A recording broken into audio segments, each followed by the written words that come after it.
वंदो सद्गुरु चरण को करो प्रेम प्रणाम। अशुभ हरण मंगल करण धनी श्रीदेव चंद्र जिना।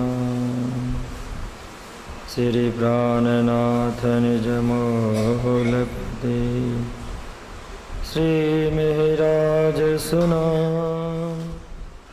तेज कुंवरी श्यामायगल पल पल करो प्रणाम। पल पल करो प्रणाम।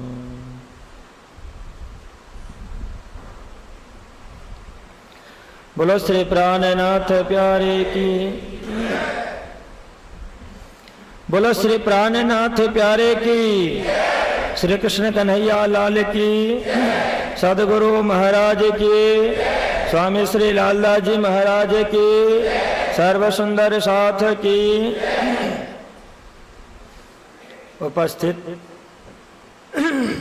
धर्मपालन सुंदर साथ जी, श्रीराज जी महाराज की असीम कृपा इस जागनी ब्रह्मांड में, जहां पर ब्रह्म प्रियों के जागने की लीला होने वाली है, इस ब्रह्मांड की लीला से ब्रह्म प्रियाएं जागृत होने वाली है। और इस तरह की जागृति उनके अंदर में आएगी कि जिस जागृति के माध्यम से उन्हें संपूर्ण विश्व ब्रह्मांड दिखेगा। और ब्रह्मांड से परे जो अक्षरातीत धाम श्रीराज जी महाराज, उनका भी उन्हें दर्शन होगा। पर यह जागृति जिस साधन के माध्यम से सक्षम है, वह है तारतम। और उस तारतम को लेकर के आने वाले इस जगत के अंदर में वो हमारे हैं सदगुरु धनी श्रीदेव चंद्र जी महाराज, जिनके संदर्भ में स्वामी श्री लालदास जी महाराज ने कल बताया कि उस परमात्मा ने श्रीराज जी महाराज ने परम धाम के अंदर में 5 स्वरूप धारण करके लीला तैयार की और एक ब्रह्मांड बनाया, विश्व बनाया, जिसे 3 भाग में बांट दिया गया था। प्रथम और द्वितीय ब्रह्मांड की लीला का वर्णन हो चुका। तीसरे ब्रह्मांड में जो तीसरे दिन की लीला और तीसरा स्वरूप श्रीराज जी महाराज का, उस संदर्भ में भी आपने श्रवण किया कि जब यहां पे जगाने की बात आई, किस तीसरे ब्रह्मांड में जागनी रास लीला होगी, ब्रह्म प्रियाएं जागेंगी, तो उनको बहुत विचित्र दर्शन होगा।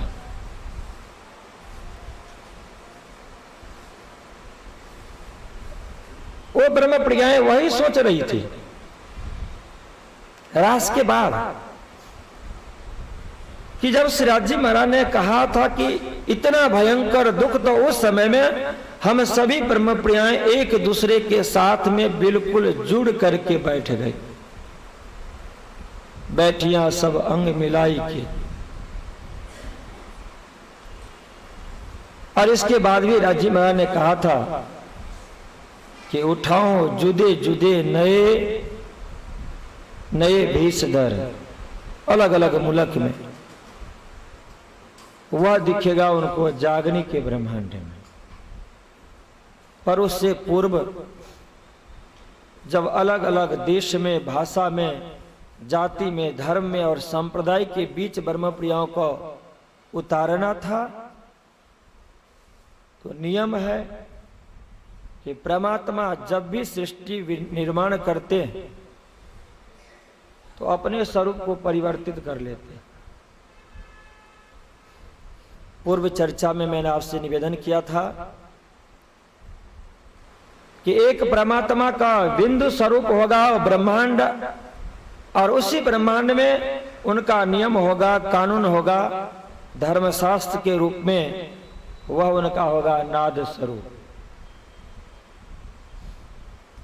और जो नियम कानून है उसी नियम कानून पर सभी मनुष्य प्राणी को चलना होता है। वाणी ने कहा कि इस दुनिया के अंदर में जितने भी आध्यात्मिक धर्म शास्त्र है,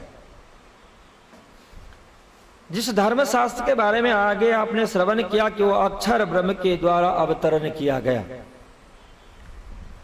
पर उन सभी धर्म शास्त्रों के अंदर में हुक्म वेद कर्तव्य में लाखों लिखे निशान।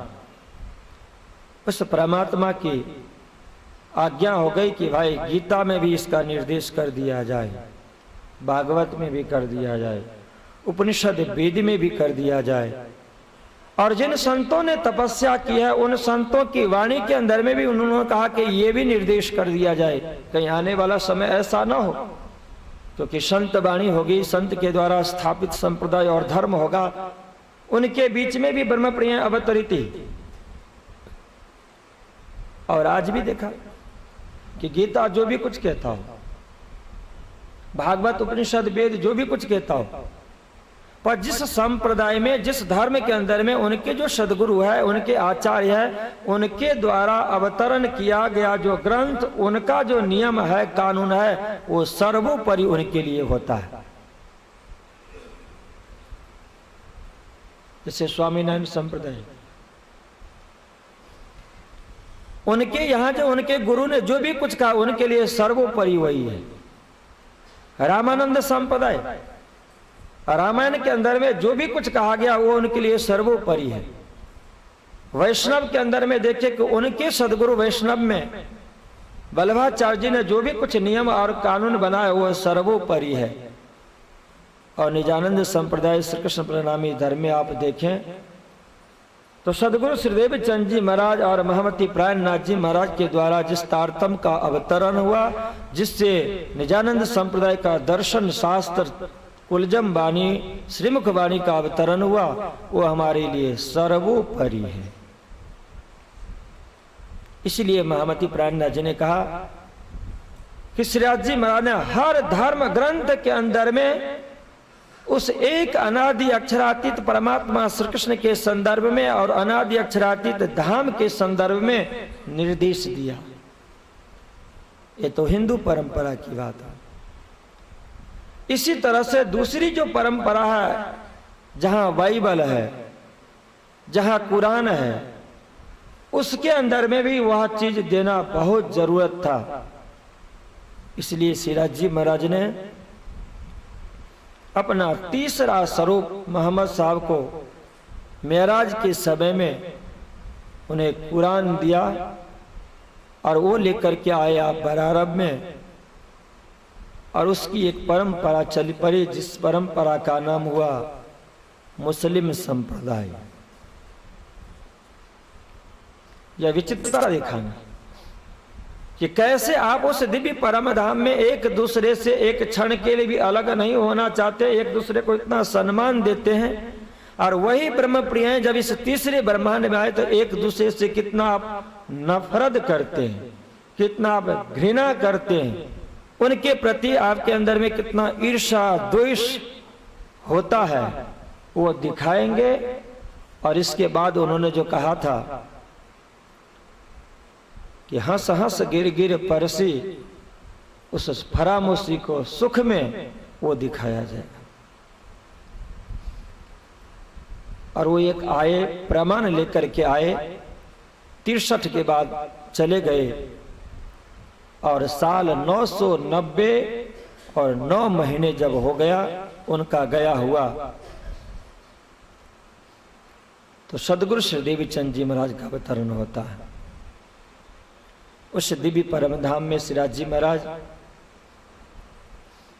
जैसे आपने पहले, दूसरे और तीसरे स्वरूप के संदर्भ में श्रवण किया, ऐसे ही चौथे स्वरूप के लिए कि श्री श्यामा जी महारानी का स्वरूप सुंदर बाई उनके अंदर में, और श्रीराज जी महाराज ने यहाँ पे अपने पांचों शक्तियां उन्हें दे दी। इस समय तक अक्षर ब्रह्म व्रज और रास की लीला को अखंड कर लिया है। अखंड करने का तात्पर्य होता है कि ब्रह्मांड भले प्रलय में चला गया, ब्रह्मांड का अस्तित्व तो नहीं रहा, और ब्रह्मांड में लीला करने वाले जो स्वरूप वो भी चले गए। जब लीला करने वाले स्वरूप चले गए तो जो तन था वह भी तन नहीं रहा, उसका भी नाश हो गया। ब्रह्मांड का जब प्रलय हो गया तो उस ब्रह्मांड के अंदर में जो पेड़ पौधे हैं, सूर्य चंद्रमा, आकाश नक्षत्र, पशु पक्षी, जो भी कुछ था योगमय ब्रह्मांड के अंदर, उसमें किसी का भाई कोई अस्तित्व नहीं रहा। पर अक्षर ब्रह्म ने जो दृश्य देखा है उस दृश्य को उन्होंने स्मरण कर लिया। उस दृश्य के अंदर में चेतनता है। वो कौन देगा उसके अंदर में चेतनता? तारतम। जो दृश्य देखा गया उस दृश्य के पास में तारतम है, इसलिए वह अखंड हो गया। और अखंड के बाद प्रतिबिंब हुआ, जिसके संदर्भ में आपने सुन चुका है। ऐसे ही अखंड करने वाले तारतम सदगुरु श्रीदेवी चंद जी महाराज लेकर के पधारते हैं। 1000 वर्ष में सिर्फ 9.25 वर्ष ही बाकी था।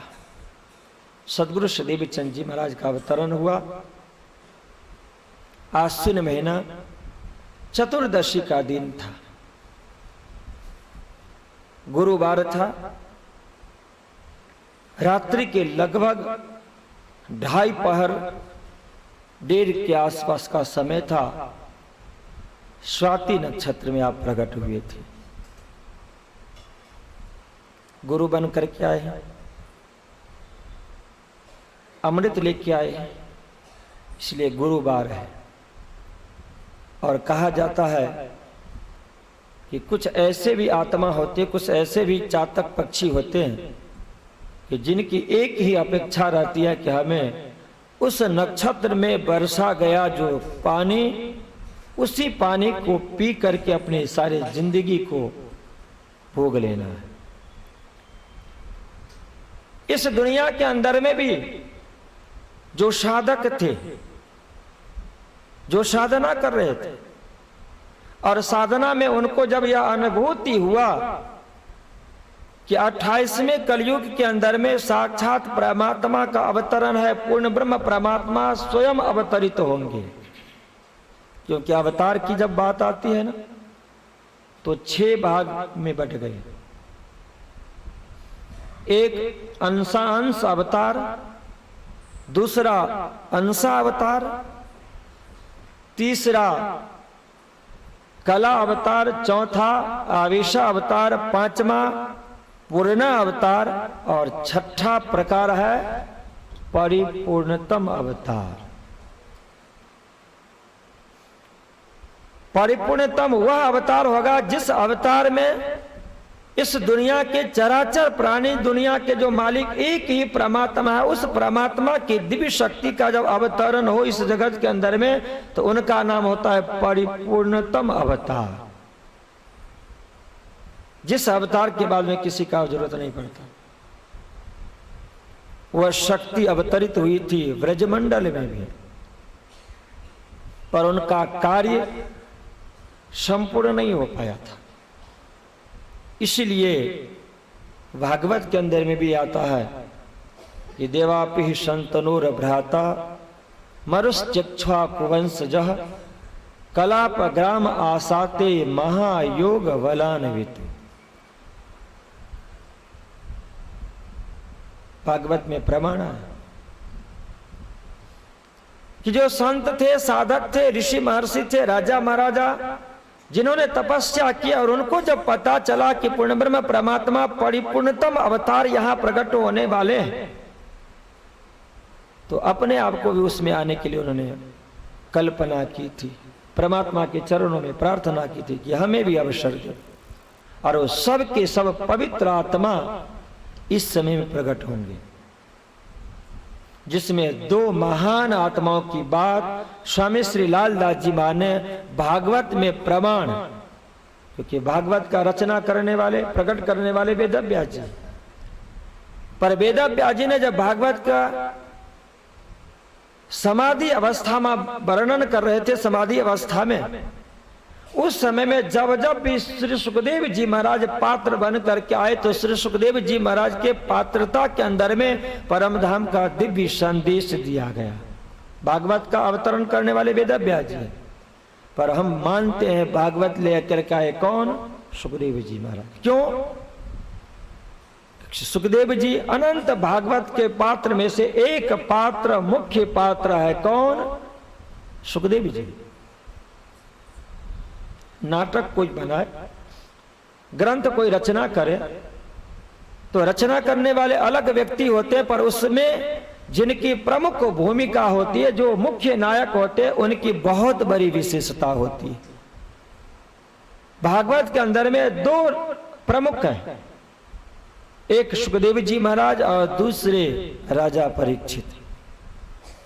भागवत, संपूर्ण भागवत यदि आधारित है तो एक सुखदेव जी महाराज के ऊपर में, इसलिए उनका नाम अधिक है। उनका जब नाम आया तो उसमें महामती प्राणनाथ जी महाराज ने कहा कि सिराज जी महाराज ने जो कहा था कि हुक्म वेद कतिब में, उस समय में उनके जुबान से उन शब्दों का अवतरण कर दिया। परमधाम का निर्देश ब्रह्म प्रयोग के संदर्भ में संकेत, उसमें बताया गया कि एक देवापी नाम का राजा तपस्या कर रहे, उनकी इच्छा पूरी हुई। सिराज जी महाराज ने अपने दिव्य शक्ति परमधाम की श्यामा जी महारानी सुंदर बाई, उन दोनों शक्तियों को पांचों शक्ति दे करके और देवापी नाम के जो राजा है उस राजा को आपने बना दिया कि भाई अब आप देवापी नाम के राजा नहीं होंगे, बल्कि आप होंगे सुंदर बाई, आप होंगे श्यामा जी का अवतार। और उस स्वरूप के माध्यम से परमधाम में चौथे दिन की लीला तैयार हो गई। और वही चौथे दिन की लीला उमरकोट मारवाड़ मत्तू मेहता और कुंवरबाई के यहाँ विक्रम संवत 1638 में प्रकट हुए। पर वो लेकर के क्या आए? स्वाति नक्षत्र में जो आते हैं ना वर्षात, वो अमृत लेकर के आते हैं। संपूर्ण विश्व ब्रह्मांड के अंदर में थी ये बात कि आवसी धनी रे सबो कोई कहते, आगमी करते रे पुकार, सो सब बानी अब सत करी, अब आई करो दीदार। आवसी धनी धनी रे सबों को कहते, जो पवित्र आत्मा परमात्मा के चरणों में प्रार्थना किया करते थे, उनकी इच्छा पूरी करने के लिए परमधाम से जो ब्रह्म प्रियाएं अब प्रकट होकर के जागने के ब्रह्मांड में खेल देखेंगे, उनको जगाने के लिए सदगुरु श्री देवीचंद जी महाराज तारतम लेकर के प्रकट हुए। और वह तारतम लेकर के प्रकट होने वाले स्वरूप अब आप देखेंगे उनकी लीला में कि उस तारतम के अंदर में जो बल है, श्री श्यामा जी महाराज के अंदर में जो अनंत शक्ति है, उस शक्ति को श्रीदेवी चंद जी महाराज कब सक्षम हो जाते हैं दुनिया को देने में, और उस सक्षमता के लिए आप क्या क्या करते हैं वह स्वामी श्री लालदास जी महाराज के बीतक में आप श्रवण करेंगे कि जब जन्मे मारवाड़ में घर अति आनंद नर नार, यह ब्रह्मांड यह बधाई ब्रह्मांड में त्रिगुण समेत विस्तार। जब आप प्रकट हुए तो लालदास जी मान अक्षरतः सत्य बात लिखी, कोई अतिशयोक्ति नहीं। यदि अतिशयोक्ति हो इस वितक के अंदर में तो फिर यह वितक ब्रह्म ज्ञान जो तारतम वाणी है उसकी ये चाबी नहीं हो सकती। पर आप कहोगे कि यह सत्य है कि जिस समय में सदगुरु श्रीदेवी चंद जी महाराज प्रकट हुए तो आकाश में से फूलों की बरसात हुई, देवताओं ने अपने स्वर्ग में वैकुंठ में नगाड़े बजाए, हुआ, उन्हें भी पता था। यह बधाई ब्रह्मांड में त्रिगुण समेत विस्तार। क्योंकि जब आप मारवाड़ में प्रकट हुए तो माता पिता तो ऐसे ही 40 वर्ष की अवस्था हो गई है, 38 वर्ष की अवस्था कुंवरबाई की है, और इतनी अवस्था में जाने के बाद यदि एक संतान मिलता है तो उस परिवार में कितनी खुशी हो। उनके परिवार में खुशी है, समाज में खुशी है। और यह बधाई ब्रह्मांड में, स्वर्ग और वैकुंठ के अंदर में भी पुष्प की बरसात हुई, नगारे बजाए गए। उन्हें ऐसा एहसास हुआ कि इस 28वें कलयुग के अंदर में कोई दिव्य शक्ति अवतरित हुई। अपने आप नगारे बज गए, पुष्प की वृष्टि हो गई, धन्य धन्य हो गई वह नगर। पर अब लीला गुप्त हो गई। आए पांचों शक्ति। श्रीराज जी महाराज तो उस दिव्य परम धाम से विक्रम संवत 1735 में ही, संवत 1735 से हुक्म हुआ धनिधाम, आज्ञा भई आवेश पर जाओ उमरकोट गांव। 35 में ही अपने आवेश को भेज दिया कि उमरकोट में जाकर के निरीक्षण कराओ, श्यामा जी महारानी आने वाली है वहां पे। और वो 35 में 36 में आपने निरीक्षण किया और 37 के अंदर में वही दिव्य शक्ति कुंवरबाई के कोख में जाकर के स्थापित हो गई। अब यहाँ पे सदगुरु श्री देवी चंद जी महाराज के रूप में प्रकट होने वाले जो दिव्य शक्ति है, जैसे भागवत में बात आती कि जिस समय देवकी के गर्भ में 8वें संतान के रूप में भगवान विष्णु जब पधार रहे थे तो वह वसुदेव और देवकी के शारीरिक माध्यम से नहीं आए, बल्कि भगवान विष्णु वसुदेव जी के मन में आकर के बैठ गए और फिर उसी के मन के माध्यम से देवकी के गर्भ में जाकर स्थापित हो गए। परमधाम के जो दिव्य शक्ति श्री श्यामा जी महारानी है, सुंदरबाई हैं, जिनके साथ में अन्य और 4 शक्तियां हैं, वह शक्ति मन के माध्यम से आई। बीतकार ने लिखा कि जब संध्या का समय था, कुंवरबाई जो कृष्ण भक्ति में लीन थी, बैठी हुई थी संध्या के समय में, और चंद्र रथ मुख में आकर के प्रवेश कर गया। उसी समय में उनके अंदर में ये 5 शक्तियां आ गई। और जो खिलवत की कल आपने चौपाई श्रवण की थी, उस दिव्य परम धाम के लिए कि जैसा उत वो देखत तैसे करत है हम, कि उस परम धाम में जैसा आप उनको दिखा रहे हैं ऐसे ही यहां पे हो रहा है। अब उस ध्यान अवस्था में बैठी हुई श्री श्यामा जी महारानी सिंहासन पर तीसरी हार में विराजमान है, वहां पे सुंदरबाई, और सुंदरबाई अब तीसरे ब्रह्मांड चौथे दिन की लीला में, चौथे शो में आप वो देख रही है कि हम किसी मां के गर्भ में जाकर के स्थापित हो गए। क्योंकि अब देखना क्या है? दुख देखना है। किस तरह का दुख देखना है? कि आग पानी पूजोगे या सूरत बनाई पत्थर, कहोगे यही हमारा हक है, सबकी यही नजर, वह देखना है इनको। और उसे देखने के लिए इनको आप जन्म का दुख देखना होगा। और जन्म दुख के लिए कहा जाता है कि जिस समय में बालक जन्म लेता है तो कोई हंसते हुए आता है? नहीं आता, रोते हुए आता। और क्यों रोएगा कोई? जब उसको दुख होता है तब। माता के गर्भ में जिस समय में बालक है, उस समय में शास्त्र ने कहा, संत ने कहा, जो संत जागृत हुए और जागृत होकर के उन्होंने संपूर्ण विश्व ब्रह्मांड को देखा, जन्म और मृत्यु को देखा, और जन्म मृत्यु को देखने के बाद में उनको लगा कि जन्म के समय में बालक को माता के गर्भ में भी और जन्म के समय में एक बिच्छू नहीं, जिस तरह से 1000 बिच्छू का डंक हो। सदगुरु श्री देवी चंद जी महाराज बताएं, इतना दुख होता है जन्म के समय। वह देख रहे हैं कौन? श्यामा जी महारानी और सुंदरबाई।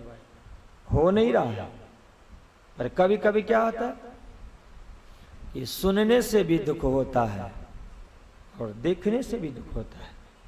हमारा आपको भी, कहीं आप रास्ते से निकलते हो, दिल कमजोर हो और कहीं किसी से झगड़ा हो गया, किसी को दूसरे किसी को मारपीट हो गया, लाठियां चल गई, गोलियां चल गई, और उस समय यदि शरीर से ब्लड निकलता हो, खून निकलता हो और कमजोर दिल का व्यक्ति देख ले तो वही मूर्छित हो जाता है। और यहां तो अक्षर ब्रह्म का दुख रूपी खेल, जिसमें भयानक दुख है, जिस दुख को सुन करके परमधाम में ब्रह्म प्रियाएं भयभीत हो गई थी, कांप गई है। अब उस दुख को साक्षात वो अब देख रही है परमधाम। अब वो प्रवेश कर गए। कभी हम भी यह एहसास करें, भोग नहीं रहे, पर वो सिर्फ देख रहे हैं। श्री श्यामा जी महारानी और सुंदरबाई ने देखा कि कुंवरबाई माता के गर्भ में प्रवेश कर गए। 10 महीने उसके अंदर में आप रह रहे हैं, और 10 महीने में क्या हालत होता है। संत ने वर्णन किया, शास्त्र ने कहा कि उल्टे पग से लटके हुए, न जाने उस कोठरी में कितने कीटाणु होते हैं, और उसको डंक मारा जाता है। असह्य दुख होता है। उस समय में बालक को वह परमात्मा, जिसके लिए कहा गया कि शरीर के अंदर में परमात्मा की दिव्य 2 शक्ति है, एक आत्मा जीव है और दूसरे ईश्वर है। एक कर्म का भोक्ता है, दूसरे साक्षी है। तो जो साक्षी बनकर के बैठा हुआ है, उस परमात्मा से वो हाथ जोड़ करके प्रार्थना करता है कि मुझे इससे जल्दी से जल्दी आप बाहर निकाल। वो अमृत पिलाता है, सांत्वना देता है। वो बार बार प्रार्थना करता है कि निकल जाने के बाद में, हे परमात्मा, आपको मैं कभी भी नहीं भूलूंगा, कभी नहीं भूलूंगा। बार बार प्रार्थना करता है। राजा परीक्षित के लिए परीक्षित नाम दिया गया, तो संत ने चिंतन करके कहा, उस परमात्मा को देखा। और परीक्षित ही नहीं, बल्कि मां के गर्भ में हर एक जीव आत्मा उस परमात्मा को दर्शन करता है, प्रार्थना करता है। उस समय उनको रक्षा करते हैं, पर फिर भी दुख है। और जब वह परीक्षित बाहर निकल के आया तो इतना सावधान है और उसको खोज रहा है। चारों तरफ परितः इच्छति, चारों तरफ ढूंढ रहा है, खोज रहा है कि जिसे मैंने मां के गर्भ में दर्शन किया था वह कहां है, कहां है। चारों तरफ देखता है। हर बालक की स्थिति होती। अब ये शक्तियां देख रही है। और जिस तरह से सदगुरु श्री देवचंद जी महाराज के जो पवित्र आत्मा सुंदरबाई श्यामा जी को हो रहा है ना, ऐसे ही 12,000 ब्रह्म प्रियों को एक बार जन्म होगा, दूसरे बार नहीं, एक ही बार। कल आपने सुना कि ब्रज में उनका जन्म हुआ था, नहीं हुआ था। रास में जन्म हुआ था, नहीं हुआ था। जन्म का दुख और मृत्यु का दुख सिर्फ इस जागनी ब्रह्मांड में होगा। भयंकर दुख एक एक को होगा। जिस तरह से श्यामा जी महारानी के लिए, सुंदरबाई के लिए वर्णन किया गया, वही सब के लिए घटित होगा। 10 महीने तक दोनों देख रहे हैं कि मैं एक पिंजरे में बंद हूं। वहां पे गंदे हैं, खून है, कोठरी में लिपटा हुआ है, हाथ नहीं हिला सकते हैं, पग नहीं हिला सकते हैं, इतना बंधा हुआ है, असह्य दुख हो रहा है। वह देखा और जैसे जन्म लिया, बाहर आया तो रोना शुरू कर दिया असह्य दुख के कारण। और फिर संत कल्पना करते हैं कि वो रोता नहीं है, अब उस परमात्मा से कहता है कि अब कहां कहां, आप कहां है, पर हकीकत में दुख से रोता है। और इसलिए कबीर ने कहा कि जब तुम आए जगत में, जग हंसे तुम रो। सदगुरु श्रीदेव चंद जी महाराज के लिए भी। जब आप आए तो यह बधाई ब्रह्मांड में त्रिगुण समेत विस्तार। उमरकोट मारवाड़ में तो कुछ, क्योंकि बहुत ही प्रतिष्ठित है, हालांकि वहां पे जैनी की अधिक परंपरा है, जैन संप्रदाय, पर आप कायस्थ परिवार के हैं, बहुत धार्मिक है। और उसमें यदि कोई भी वहां आते हैं तो सारे संत महात्मा की सेवा पूजा भेंट वगैरह जो भी कुछ है तो आप ही करने वाले, इसलिए आपकी ख्याति भी बहुत है। पर आपके पास संतान नहीं है, इसलिए समाज के लोग की भी ये इच्छा होती है कि इतने धर्मात्मा, और इसके बाद में भी उमरकोट में बंतु मेहता कुमारबाई को एक संतान नहीं, हर के अंदर में कि परमात्मा उनको एक संतान दे दे तो यह धन्य हो जाए, इसलिए समाज में खुशी है। पर सदगुरु देवीचंद जी महाराज के लिए वित्तकार ने कहा कि रात्रि में जब आप प्रकट हुए तो रो रहे थे, हंस नहीं रहे थे, दिव्य शक्ति है फिर भी रो रहे थे, क्योंकि उनको रोने का दुख देखना है। श्री श्यामा जी महारानी को दुख देखना है। कुंवर भाई ने देखा कि अरे अब पेट में तो कुछ भी नहीं है, वह दिव्य शक्ति बाहर प्रकट हो गई, पर जन्म किसने लिया? वह देवापी की आत्मा जो देवी चंद्र है। पर जो चंद्र रथ पे सवार होकर के शक्ति लेकर के आए थे वह प्रकट हुए, इसलिए यहां दोनों लिखा है कि जन्मदिन श्री देवचंद्र जी आए प्रगटे मारवाड़ में। दो दो शब्द क्यों दिया उन्होंने? जन्मदिन श्री देवचंद्र जी आए प्रगटे मारवाड़ में।